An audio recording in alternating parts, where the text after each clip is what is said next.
Abakristo okuva mu ssazekkulu erya Kampala bakuŋŋaanye mu bungi ku Ecclesia eya St. Francis Xavier esangibwa mu kisomesa ky'Ebweya mu parish ya Kabulamuliro e Kajjansi okwetaba mu bikujjuko eby'okutongoza ensawo enzibizi eyambako Ssaabasumba okutambuza emirimu gyemanyiddwa nga Ssaabasumba Annual Appeal Fund SAF mu bufunze ey'omwaka 2026. Ssaabasumba Paul Ssemwogerera abaddeyo okusaka abasosolodooti ab'enjawulo Ssaabakristo w'essazekkulu Kitto Mwaka n'olukiiko oluddukanya enteekateeka. Ssentebe w'olukiiko Edward Kanyike atangaza ku bigendererwa by'enteekateeka eno nga balubirira okuzimba ekifo eky'omulembe awagenda okuwummulira abaweereza. Si ky'abafaadha bokka naye naffe abakristo tugenda kukola ki?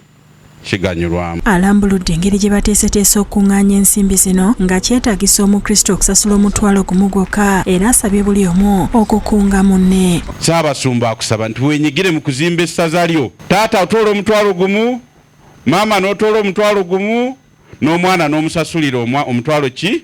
Michael Mukasasebowa atuula ku lukiiko olukulembeddemu enteekateeka ataanyiza ku kifo ekigenda okuzimbibwa kyagambye nti si ky'abafaadha bokka wabula kyakozesebwa n'abantu ssekinnoomu abali mu bwetaavu. Bw'obanga oli mukristo oba toli mukristo olina gy'oli nga olina mukaddewo ng'olowooza nti yeetaaga okubeera mu kifo ekifaanana bwe kiti ojja kuba wa ddembe okumuleeta. Yeebazizza abakristo abaze bajjumbira enteekateeka eno. Abaakola obulungi ennyo omwaka oguwedde ate era tubasaba mwongere muwagire omulimu ate era tulina obwesige ndimugenda gukolera ddala okutuusa lwe munaagugusa. Ssaabakristo w'essaza Mwaka atuusizza obweyamo ku lw'abakristo nti baakubeera bassaale okulaba ng'enteekateeka eno eggwa.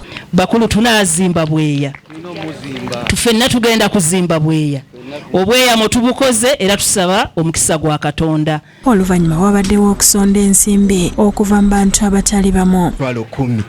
Omutwalo 15 takweta milioni 3. Ye Ssaabasumba mu bubaka bwe yeebazizza bonna abazze okuwagira enteekateeka gye yagambye nti yankizo nnyo mu kusitula n'okutumbula entambuza y'emirimu mu ssaza. Kola emirimu mingi nnyo gyandibadde gikolebwa ng'ogyeko okulabirira waakiri n'amasomero gawagira mu mwaka gumu wetuba tusonze ssente ezo. Ategeezezza nti mukakafu nti ensimbi esoba mu 300 zijja kufunika era akuutidde abakristo okusitukiramu okumaliriza kaweefube ono. Tulabyeko nti ezo ze tusobola ze twasonda last year era ndowooza tujja zituusa tujja kutuuka 2 biliyoni 2 tujja genda mpolampola so omukulu Kanyike manyo jatutuusaayo. Ssaabasumba era alaajanidde bannayuganda okuteekesa mu nkola ebiragiro bya minisitule y'ebyobulamu ebyasiddwawo okulwanyisa okusaasaana kw'obulwadde bw'Ebola. Ku masinzizo tuteekeko amazzi ag'okunaaba mu ngalo wonna nga bwekyakolebwa mu budde bwa COVID.